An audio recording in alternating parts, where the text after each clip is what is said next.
அடுத்தபடியாக நம்முடைய நேரத்தின் அருமை கருதி எல்லா பேரையும் சொல்லக்கூடாது என்று என்னுடைய அதற்கு உங்களை எல்லாம் தரங்குப்பி சிறந்தாழ்த்தி என்னுடைய வணக்கத்தை நான் தெரிவித்துக் கொள்கின்றேன். இது அன்புக்குரிய தளபதி அவர்களின் கட்டளை ஏற்று மிஸ்டர் டிஜிஎஸ் கோதரசன் அவர்களே,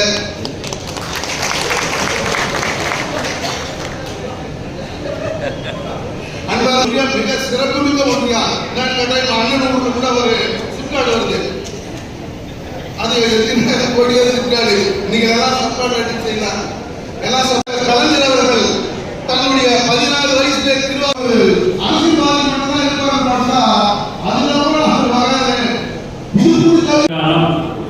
இளைஞர்களின் இதயம், இளைஞர்களின் எழுச்சி நாயகன் மரியாதைக்குரிய உதயநந்தன் அவர்களின் வழிகாட்டு 6 கிளைக்கழகங்கள் 21 ஊராட்சிகளின் அணுகி அங்கே இருக்கக்கூடிய செயலாளர்கள் முன்பாக மாவட்ட செயலாளர் கூட்டத்தை அறிவித்து மாவட்ட செயலாளர் கூட்டத்தில் வர இருக்கக்கூடிய 2 ஆண்டு காலங்களில் அதை நிறைவேற்றி வைக்க வேண்டும் என நம்முடைய முதல்வர், நம்முடைய கழகத்தின் தலைவர் கட்டளையிட்டதின் சார்பாக இன்றைக்கு இந்த பணிகள் எல்லாம் நடைபெற்றுக் கொண்டிருக்கின்றது.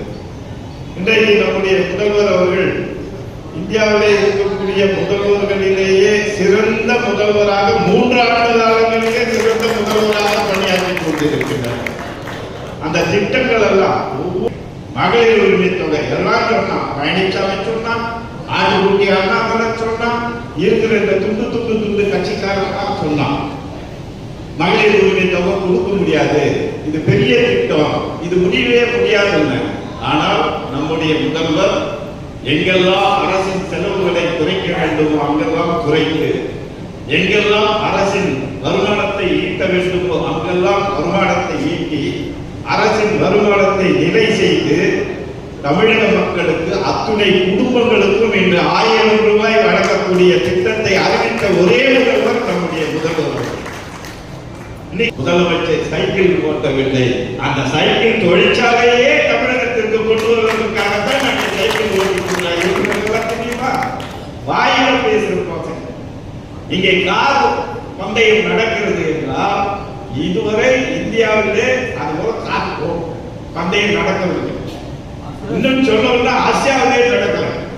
இன்னும் சொல்ல போனா அதுக்குன்னு ஒரு தனி இடத்துல நடத்துவாங்க, ஒரு நகரத்தில் நடந்தது கிடையவே கிடையாது. இது வரைக்கும் அவர்கள் கொடுக்கக்கூடிய தகவல்களுக்கு பதிலடி கொடுக்க வேண்டும். ஆக வர இருக்கக்கூடிய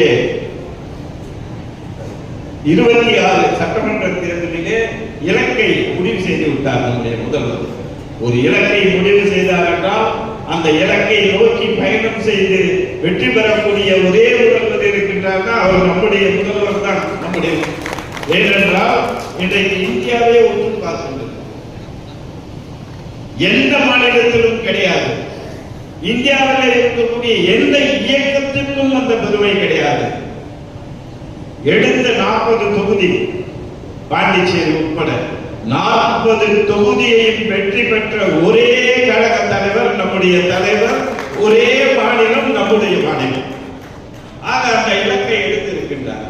அதே இலக்குக்கு இப்பொழுது 2026 இலக்கை உருவாக்கி இருக்கின்றார்.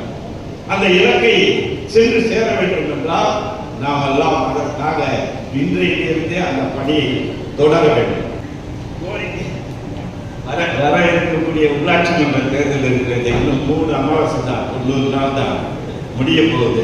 முடிச்ச உடனே உள்ளாட்சி தேர்தல் வர இருக்கிறது. அதே போல கூட்டுறவு சங்கத்தின் தேர்தல்கள் வர இருக்கின்றது. நம்முடைய இயக்கத்தை சார்ந்தவர்கள் ஊராட்சி மன்ற தலைவராக, ஊராட்சி மன்றத்தின் உறுப்பினர்களாக, அதே போல ஒன்றிய கவுன்சிலர்களாக, மாவட்ட கவுன்சிலராக தகுதி இருப்பவர்கள் ஒன்றியத்தின் சேர்மனாக, அதே போல மாவட்ட சேர்மனாக வரக்கூடிய நிகழ்வுகள் எல்லாம் இருக்கிறது. அதற்கெல்லாம் உங்களை தயார்படுத்திக் கொள்ளுங்கள். அதற்கு உங்களோடு இணைந்து நாங்கள் பணியாற்றி உங்களை வெற்றி பெற செய்வதற்கு தயாராக இருக்கின்றோம். அதே போல கூட்டுறவு சங்க தேர்தல்கள் வருகின்றது. இன்னும் ஓரிரு மாதங்களிலே கூட்டுறவு சங்க தேர்தல் வரப்போகின்றது. அதற்கு நீங்கள் எல்லாம் இயக்குநராக முதலில் தேர்வு செய்யப்படலாம்.